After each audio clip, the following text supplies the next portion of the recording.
And guys, mga kablok na, magluluto po tayo ng beef with cabbage. Maganda doon na pagkain to para sa may sugar sa um, may sa diabetic 2, tawag nila, yan.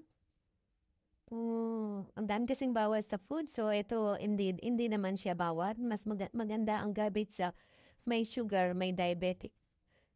Yan ang nire-recommend ng doktor na isa sa mga vegetable na pagkain para sa mga diabetic. Ayan, naghiwa ko ng bawang, naiwa ko na rin yung repolyo, ayan, sibuyas, tapos, and then start na on.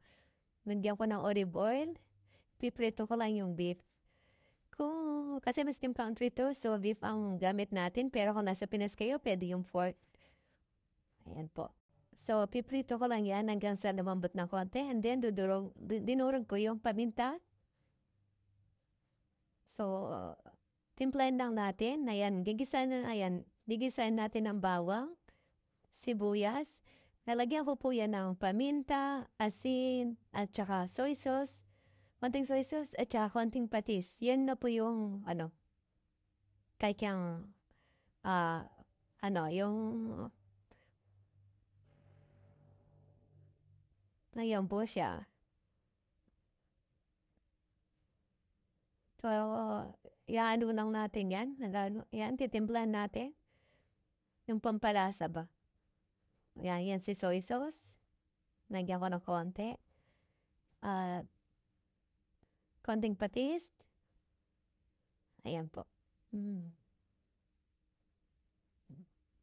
Ayan, lagay ko na yung repolyo. Kinip ko lang ng 10 minutes yung baka kasi malambot na siya. Yan, 10 minutes, 5 to 10 minutes lang repolyo.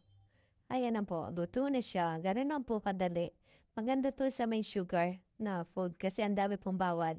So, okay po itong beef with the cabbage. Number 1 po daw yung cabbage sa vegetable para sa mga diabetic. Maganda daw po yan. Ayan po. Thank you po. Please follow my YouTube channel.